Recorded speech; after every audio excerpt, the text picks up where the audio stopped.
Hi everyone, welcome back to my course of Petroleum Transport and Storage Engineering.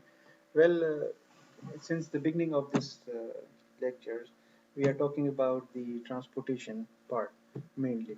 And in the last lecture, we talked about the pumps and pump station. We said that the centrifugal pumps are the most vital and important pumps that are used in oil and gas industry. I showed you some videos about the pumps and so on and so on. Now, in this chapter, we are going to talk about the oil pipeline operations, like how these oil pipeline operations are managed and what are the important parts of the oil pipeline operations and what is pigging, what is metering stations, and so on. So, we will talk about in general the oil pipeline operations and so on. So, let's look at the first one.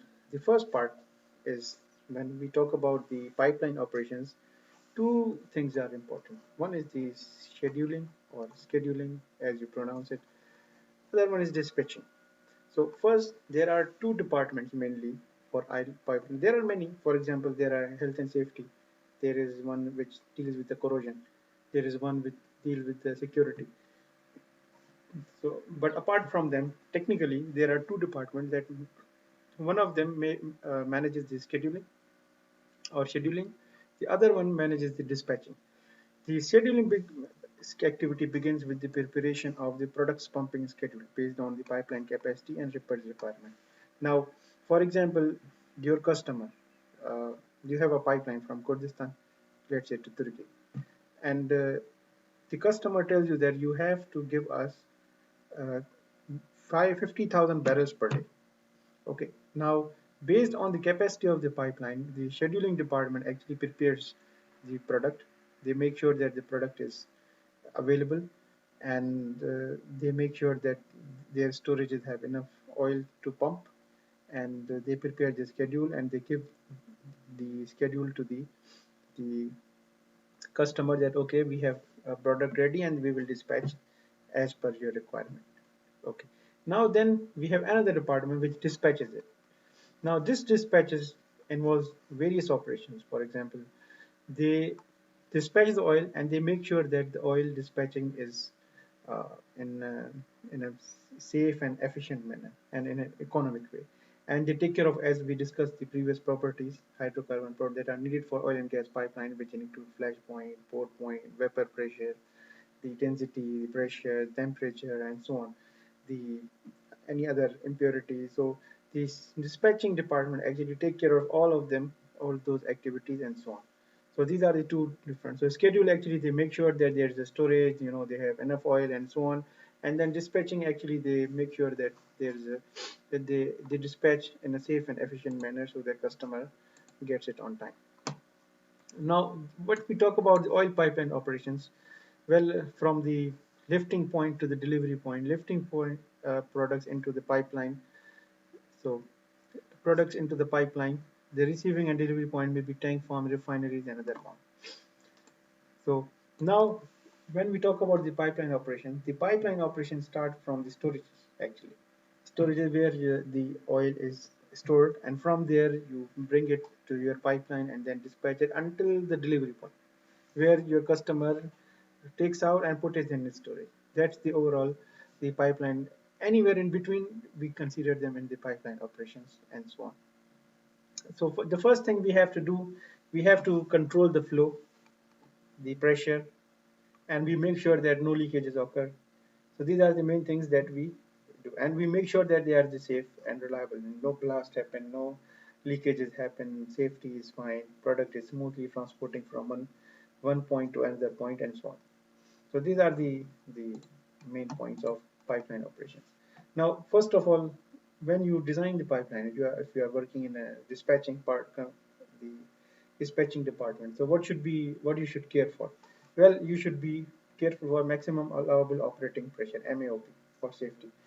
Every pipeline they have the grade of the pipe you have used. Sometimes it should be of good quality, and each grade of pipe, whatever you are using, it has its own capacity to to handle the pressure inside. For example, if you use the weak pipes, if you put very high pressure, it will burst, or it will blast, or it will cause leakages. But if you use a very good quality pipe, then the pressure range is going up. And so every pipeline should have its own maximum allowable pressure limit. Like the pressure maximum limit, let's say, is 5,000.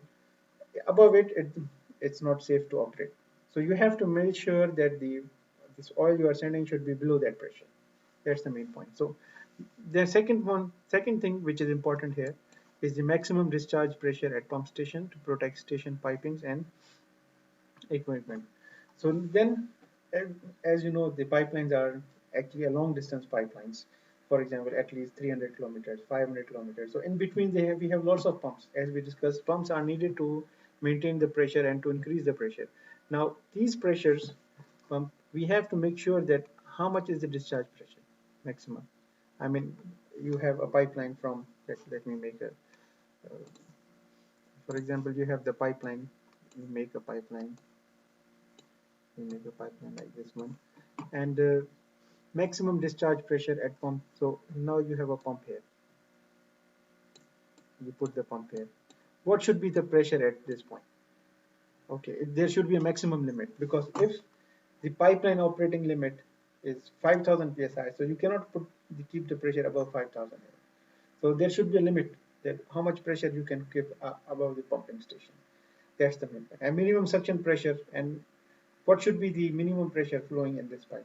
If it is too low, there will be a cavitation. What is cavitation? The air coming inside the pipeline, and it will be create a big problem in the pipelines and so on. So what we care for is total pressure. How much pressure is inside should be less than the maximum pressure. And then uh, this, we have to make sure that the discharge pumping pressure, how much it is, minimum pressure of suction, how much is, because it can cause the cavitation. Then the delivery pressure, for example, we have the customer here. This is, let's say, it's Turkey. And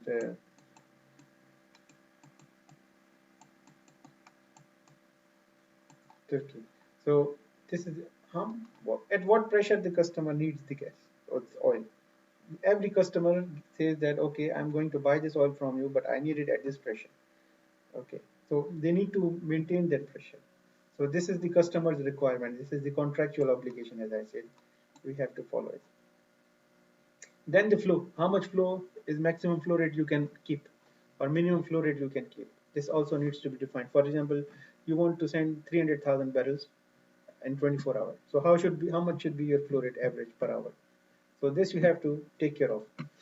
And maximum power of pumps to operate below the pumping power limit. Usually you should operate your pump around 50%, 60% for the power efficiency. You know, the pumps are not that efficient and it takes a lot of energy. So what we do, we use the pump at 50, 60% of their capacity, so that, you know, they operate at the average and normal energy levels. Then what is the minimum temperature for heavy crude oil? Because you know, the at heavy crude oil, their pour point is very low. Even at room temperature, they freezes. So you have to make sure that the temperature, what is the minimum temperature you have to keep. For example, if oil freezes at, let's say, 10 degrees centigrade, so you have to keep the oil above 10 degrees centigrade at least. So this is the minimum. 15 should be your average pipeline temperature, and so on. So this you should care for. These are the operating limits that you have to care when you run the pipelines. Then we have a very important term. We call it the control point. Now, what is control point? Well, control point in, is a point in a pipeline section where the pressure, maximum allowable operating pressure exceeds. Okay. For example, we have the pipeline which goes like this.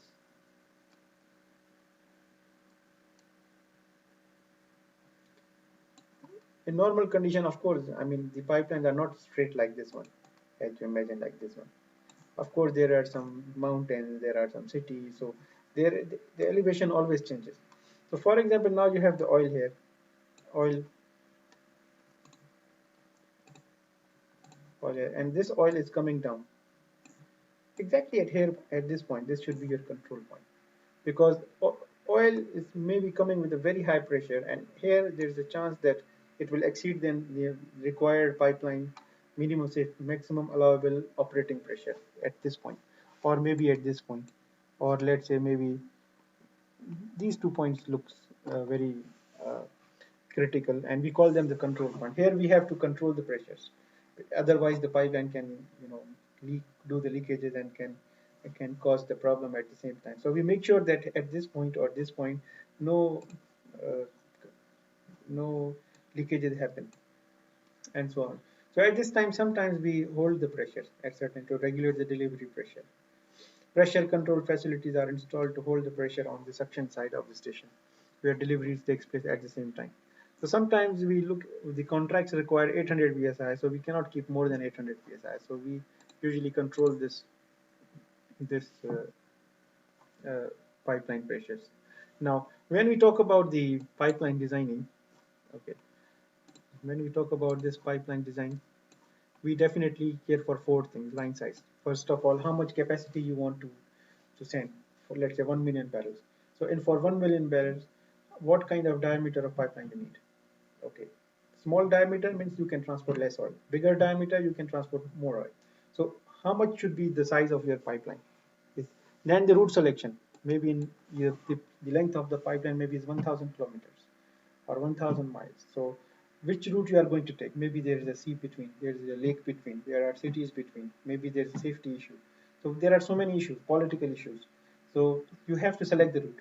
But you select your pipeline, you design your pipeline, then you select the route based, and civil engineers actually do this job. Then what kind of pumps you need, how much pressure you need to maintain. So then you design the equipment parts, and then the location of facility, where you are going to put the pumps, what you are going to put at the inlet section, what you are going to put at the discharge section, where how many storages you need, and how big storages you need, what are your expectation, how much oil you can transport in a month, what are your expectation in future. So you have to care for all of them. So what we say, the diameter of the pipeline, the capacity of the pipeline, the route selection we talk about, the equipment sizing, and the facility location that we care for in this case. Okay, then what are the concerns? Well, there we have so many concerns, especially we have so many concerns. For example, products receipt and delivery. First of all, our main concern is that the no pump should stop automatically. If one pump stops, there will be a big transient, big pressure surge or big pressure down, and we will face a lot of problem in the pipeline operations. Or we then other is the customer needs 300 barrels per day, let's say, or 300,000 barrels per day. So you should be concerned that these 300,000 barrels per day should be delivered. Should not be less, should not be more. Every 300,000 you should deliver. So you have to be very much concerned, and for that you have to prepare that much product. So you make sure that everything goes all right. And then if there's a flow rate change happens anywhere, it means all pressure changes, and properties will change, and it will cause a big problem for the pipeline to start again. Then the emergency shutdown. You make sure that the emergency shutdown do not happen, or no equipment got failed. If any pump fails or if anything fails there's a chance that it will cause damage to the pipeline environment, and maybe to the even to the health and to the public and so on. So we make sure that those things do not happen here and during the pipeline sections. Now I will show you some videos before I go through further in this lecture. Look at this video.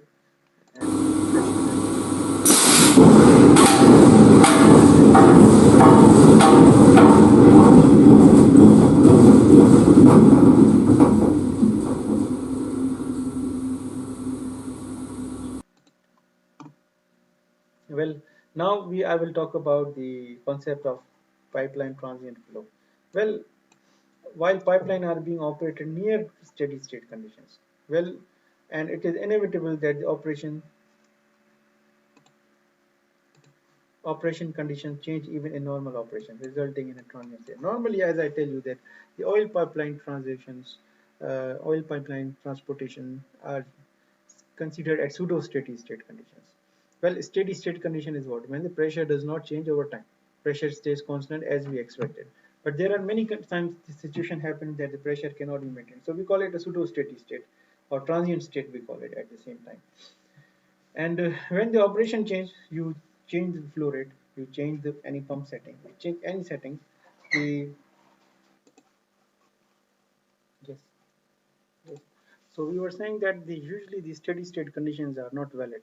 You can say the transient steady state or pseudo steady state conditions are valid, because when you are changing the flow rates, or when the flow rates are changing, or pumps are been changing, or if any pump shut down, there's a change in throughout the system, and I will show you in a video upcoming that how these changes affect all the pipeline.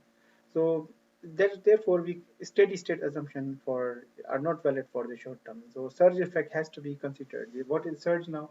The change in pressure, the changes in the conditions inside the pipeline which happens, they have to be considered in the pipelines. So now we have a term here, new term here that we call it, and the pressure surge, the pressure surge, which is the change in the of the pressure inside the pipeline. So, and it's a sudden change. So pressure. What is pressure surge? It's a change in the pressure, and this change is sudden, and it changes all the condition of the pipeline. So therefore, when we talk about the pipeline operations, we have to take care of these pressure surges.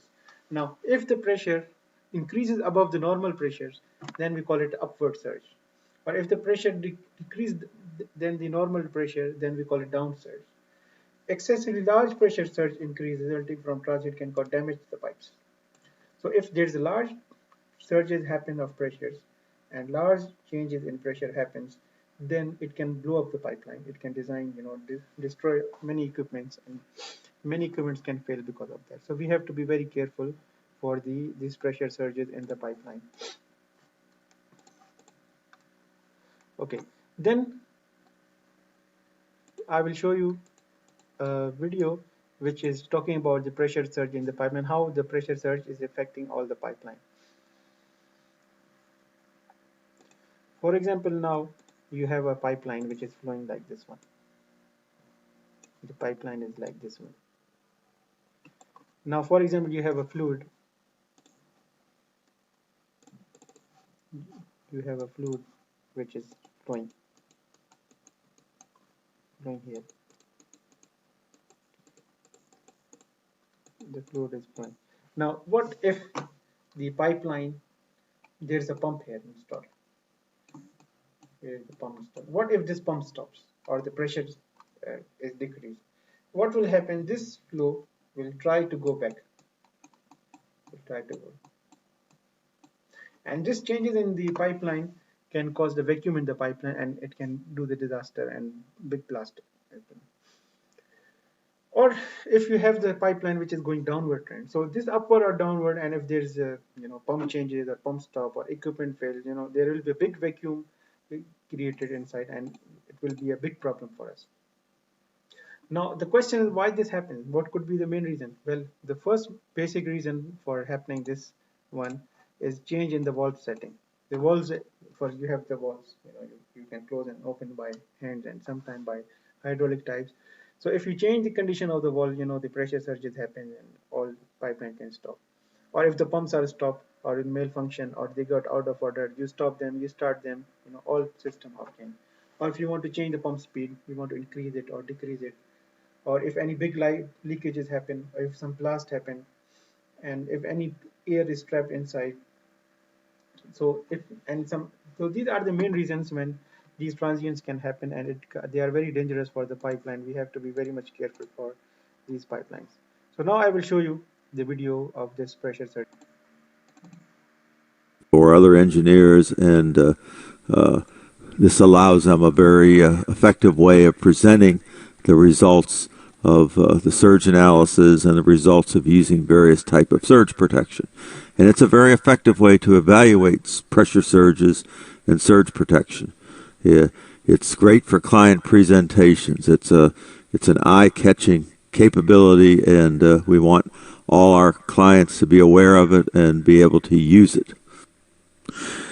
Now I want to illustrate the animated graphical profiles with this classic example where we have a pump pumping through a pipeline up to an elevated tank. The pump trips, which will quickly lower the pressure. You have a check valve. This will shut. You'll get a negative pressure wave going down the line, and you'll have often have high pressure spikes forming and cavitation in the system forming.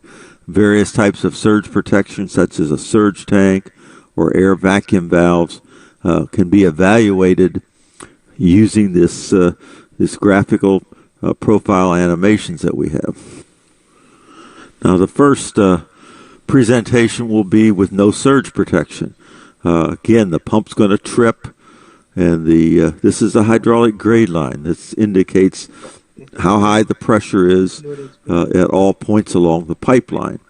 And when the pump trips, this will drop down, and you'll see the effects of the pressure surge as you go through this analysis. So let's take a look at this. You see the pumps run down, the check valve is shut. You're seeing these pockets of cavitation, and you'll see spikes when these cavities collapse. Now at the end, you have an envelope of the hydraulic grade line or pressures. You can see here how this the fluid is flowing backward because pump is stopped, your pipe is uphill, it is going down, and look at the pressure behavior, pressure responses, how it is overall behaving. Cavitation is formed all along the pipeline, and in many cases this is unacceptable. Now I want to look at the same transient problem with some surge protection in the form of air vacuum valves. These are valves that admit air into the system when the pressure drops and expel it when the pressure goes back up. They're nominal air valves, which mean they have a single orifice for admitting the air and expelling the air.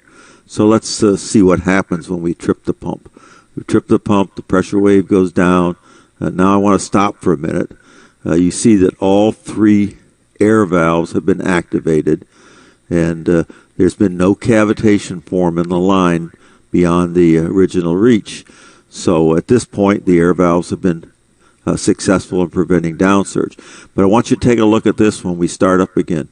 We'll see a phenomena called air slam. Once this air is expelled, if the water columns come together too rapidly, you get a large pressure surge, which can initiate additional transient problems. So let's look at this. You see when the air's out, you get this pressure surge, and now you start seeing cavitation form in intermediate points. So now the analysis is complete, but we've had high pressure spikes and cavitation all along the line. So these air valves weren't effective in reducing the high pressures and the cavitation. Now there are anti-slam air valves that would be more effective for doing this. Okay, now we want to look at the same situation with a surge tank in place. While the air valves provided what I call passive surge control because they responded to the downsurge, the surge tank provides what we call active surge control because it operates in such a way as to eliminate the surge rather than to react to it. When the pressure drops, water comes out of the surge tank and replaces the water that's lost due to the pump trip, and therefore can reduce the amount of transient pressure that we get. So let's play this and see what happens. Now we have the knockout drum here.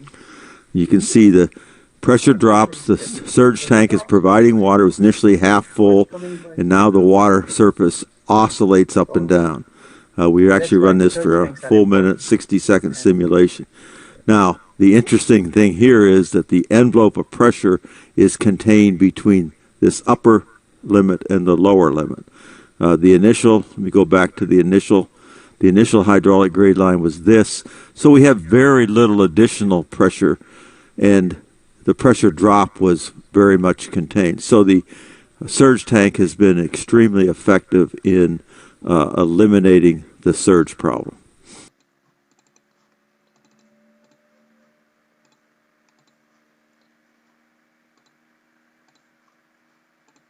Yes. So what are the consequences of this transient? Well, during the increase or decrease, there is a chance of, as I said, the leakages, the blast, and pump can trip, the pipeline can shut down. So in the first case scenario, it can be damage or blast happens. But if there is a change in the operation which is not desired by the pipeline operation, the pipeline will stop. If the pipeline is stopped in oil industry, time is money. So it means you are going to lose your product which you are transporting. So you will get less money. So if the pipeline stop for even 1 hour, it's going to be a loss of money, and the pipeline will be stopped, and we have to switch it on again. Then if there's a transient or surge, we use it using the acoustic waves, sound waves. We have the system, we put the fiber optic cables, and we At the same time, we do look at the acoustic waves, and we look an acoustic wave depends on the bulk modulus, density, Young modulus, diameter, thickness, and so on. So they can be helpful to find the any pressure surges that is happening inside the moon. So the potential surge which occurs upstream of the flow storage point or closed valve. If flow storage occurs, the potential surge is determined by the formula. So this is the formula for obtaining the potential surge. So this is the pressure increase, head increase, acoustic velocity. So for calculate the acoustic velocity, and based on acoustic velocity, we calculate the pressure surge that is happening here.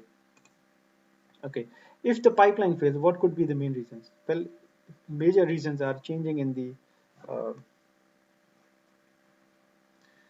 changes. Major reasons are changes in the pump operations, if any power fails, valve operations, and line fails. These are the major reasons where pipeline could be failed. And again, pump trips. This is another issue that pump should not trip at the same time. Then, when we talk about it, simulation, we transient simulation we do the pseudo steady state simulation, and these are the cost effective way. And in order to do the pipeline simulation, we have a Schlumberger software PipeSim that is used to do the pipeline simulation. And in this subject, we are going to learn about the pipeline simulation as we go ahead with the projects ahead that we have. We have to analyze the start and shutdown procedure. We have to write the proper state, the SOPs, the standard operating procedures to run this pipeline operations. And we have to make sure whatever pumps you have, they are in good quality. Their the power supply is fine. Their pumps and we have always one in standby, so that they do not cross the limit. We have to make sure that whatever the schedule department has planned for it, we have to accomplish it, and we have to make sure that we deliver the product to the customer as per requirements. Now, what are the problems that can be addressed in the transient simulation in the pipeline? Is the pressures, under overpressure of the pipeline, equipment operation, for example, where you can put the pump stations, how many pumps you need, what should be the size of the pump, what should be the diameter of the pump, how much oil you want to transport. So all of these things you can, using the transient simulation, you can first analyze it and then go on. Well, how you can control the surge? Well, you have to put the extra protection of the pipeline, and you put the surge tanks, knockout drums we call them, and you have to make sure that you put the extra protection there. And when you are working as a pipeline flow assurance engineer, you have to make sure that no power failure happens, no equipment failure happens, no valve failure happens, no accident happens. You have to make sure that the health and safety and operation go smooth as possible. And when you talk about the some precautions, that what should precaution you should take, well, open and close valves gradually. You cannot shut and open like this in 1 second, if you because your pipelines are under very high pressure. So you gradually open them, 100 psi, 200 psi, 300 psi, and so on. The same is the procedure when we do the lab experiments.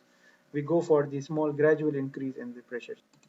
Yes, and allow extra margin, keep the pressure margin, and avoid any vapor in the pipeline. Make sure that there is no air, there are no vapors, and these things you have to care for. And what are the considerations where there's a control point, where there's a chance that the pressure surge will be increased?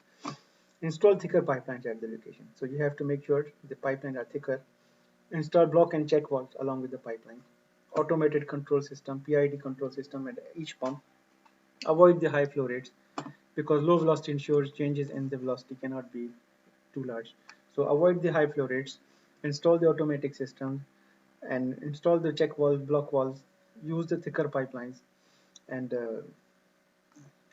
select longer station spacing, and minimum effect of surge can happen, and so on.